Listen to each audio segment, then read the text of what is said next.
we should be good. Wait for Twitch to do its thing. In the meantime, let's go ahead and open up our project.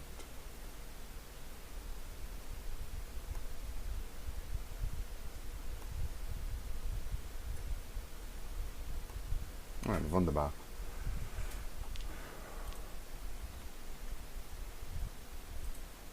Get a handle on where we were, where we left off. Lots of red to be expected.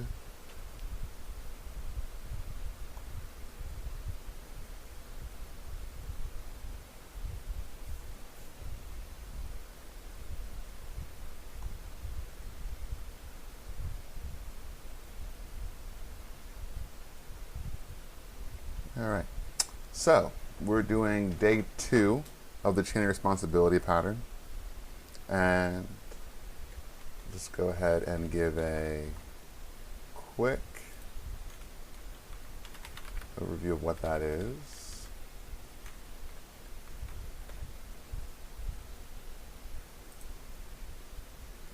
Avoid coupling the sender of a request to its receiver by giving more than one object a chance to handle the request. So, it's a great replacement for procedural code, or anytime you've got a pretty central object that is doing more than one thing. It's usually pretty easy to look at a method and say, I'm going to apply this single responsibility principle here. I'm going to make sure this method's only doing one thing. It's harder when you've got, you know, a big object that's only supposed to be doing one thing. It's very tempting to just kind of stuff a whole lot of functionality in that guy and have it become really unwieldy. So when we ran into that with the Hive Mind, which is our game engine, and we had it doing a whole bunch of things that it really wasn't designed to do, and we needed a way to break that up. So we turned to the chain of responsibility to give us something like called a handler. And our base handler is here, and it has just a few things. It has a property called successor, which is anything of type base handler, which will inevitably have a set successor method and a handle request method. So one thing we found when we went through kind of the out of the book pattern is this is the truth for a lot of patterns, which is why it's really important to do katas and get real examples to play with. Don't just read through the pattern, assume you understand it, and then move on with your life. Because they're all going to return very simple things. They're going to return either strings or nothing at all for void, and they're going to write it to the console. So if this is the depth of your understanding, you're going to fall flat when it comes time to actually implement the pattern. So when we saw that here, where we said to ourselves, okay, well, we don't have a console to write to. We actually want to return an object. So what does that look like? And suddenly things got a little more complicated, and we need to do things like check for nulls, do a little bit of error handling. We're going to really strengthen these methods and these calls. Things that really, it's not the job of this, right? Of this little UML diagram and code structure to teach you all that. But we're going to try to tackle most of that here. So yesterday started moving all of the helper methods out of HiveMind into the base handler. So HiveMind doesn't need to know about these things, but any handler presumably will need to know how to get the player by name, get the room by player name, check if the object is out of play or not, check if it's present. So all these things are better suited to be inside the handler. And so if you look at it in terms of just being able to reduce code and properly organize it, we've got, what's this? About 60 lines of code just in these methods. And presumably as the application gets, or the game gets more complicated, we'll have more of these. And so it's really important when we're architecting to have a place for everything. Okay, so we're chewing through this. And we're picking up where we looked at yesterday, which is to get everything into the handler that makes the most sense. So in our login handler, we're dealing with everything related to the login. So if we can get the player by name, then we'll and the player is null. I'm sorry. If we try to get the player by name and it comes back as null, then we want to go ahead and return the game response that says sorry, no player by that name, and say that the response was unsuccessful. Otherwise, set the player and move on with your life. So we're going to leave this as is because every time a request comes in, we don't want to trust the player that's sent to us. We want to trust the player that the hive mind currently has. And for that reason, I'm going to go ahead and come into our core and our handler. I'm just going to rename this. Since we're not really logging in, we might change it again.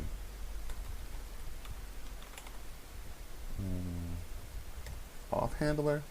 I think it's a little better, but maybe not perfect. Okay. And then we have a command handler, which we haven't done anything with, and a finalize handler, which we haven't done anything with. And then we came over to our hive mind, and we said, hey, the very first time that this thing gets created, go ahead and set up the internal handler with this chain of responsibility. So the base handler is the login handler. So the very first one is going to be the auth handler. I'll change that name.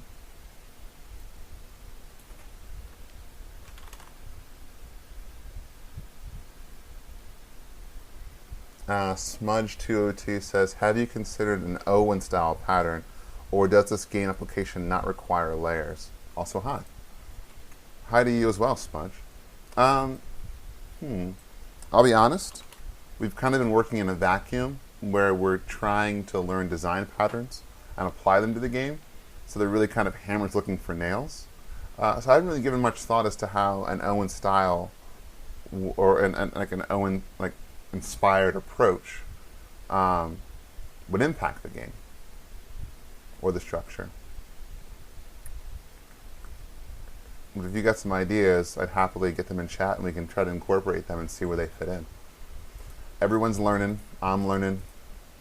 Other people are learning. Learn, learn, learn. Okay, so we have this auth handler, and then we say, hey, once the auth handler has done its job, I want to pass its result to the command handler. And then inside the command handler, I say, okay, once the command handler has done its job, I want it to pass its result to the finalize handler. So this way we're creating this chain. And this is going to set us up in the future to be able to really do some fun things with composition of behavior. So we can say, hey, depending on what's happening, we might want to do this chain versus that chain. And it allows the hive mind to be this really modular thing.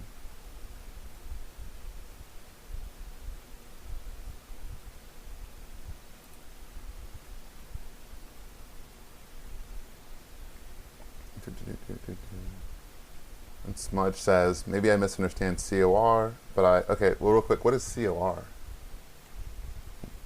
Can you elaborate? Because I don't, this is turning into a real teachable moment, because I don't know the acronym.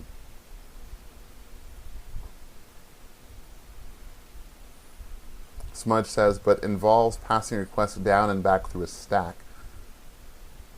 I'm not sure how to describe the pattern you're going with here. Ah, yeah, there you go. COR, chain responsibility. It was so obvious it would hit me in the face. I'm not sure how to describe the pattern you're going with here, though probably haven't seen enough of it to comment. No, it's 100% the chain of responsibility, and there's actually if we'll see this, there's actually quite a few ways to use this in more advanced patterns. And we might see that later on. So I might come back to the Owen and check that out. It's just as a fun tidbit. Okay. So we've got a request handler set up.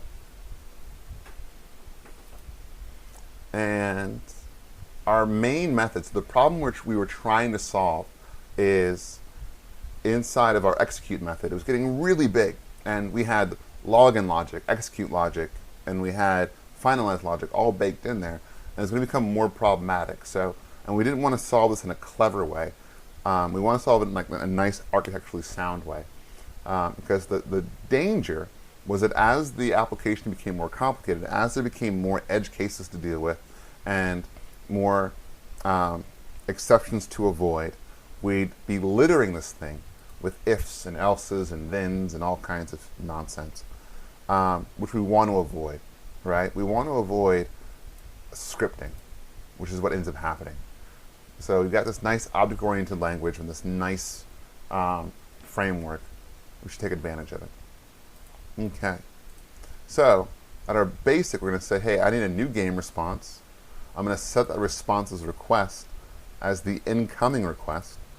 And then I'm going to say, hey, request handler, process this response.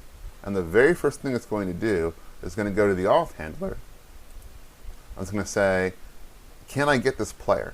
And if I can get this player, I'll set the response player to that object, say I was successful, and then pass it into the next registered handler, which is going to be the command handler. So this is where we're going to start doing some stuff here. So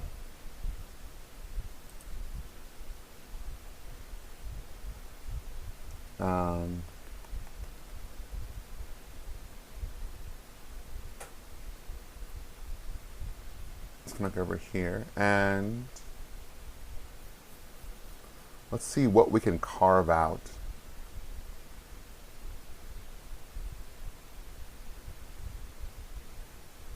All right. So we're taking care of our kind of login-y kind of thing, right?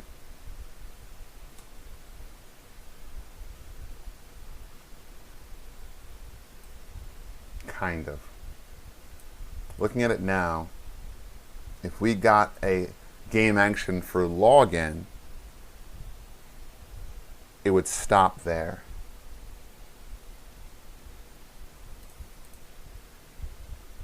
So we want to kind of implement the same thing here. We don't actually want. If it's of type game login, we don't want to move in past this. It's important to note. We'll keep that in the back of our minds for a second.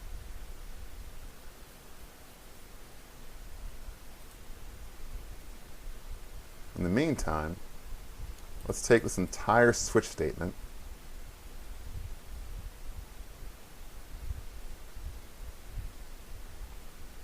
the whole thing and put it right there.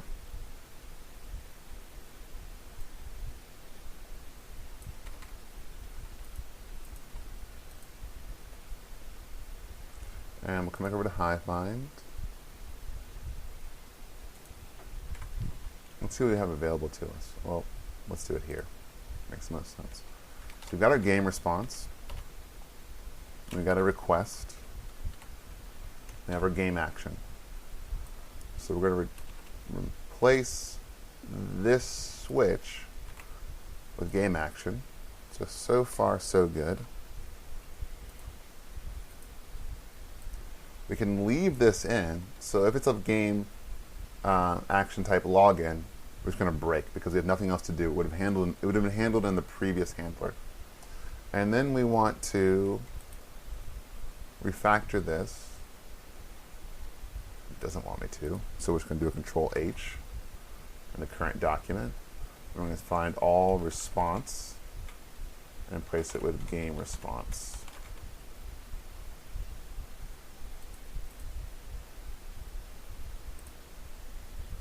Yes, yes, yes, yes, yes, yes, yes, yes, yes, yes, yes, yes.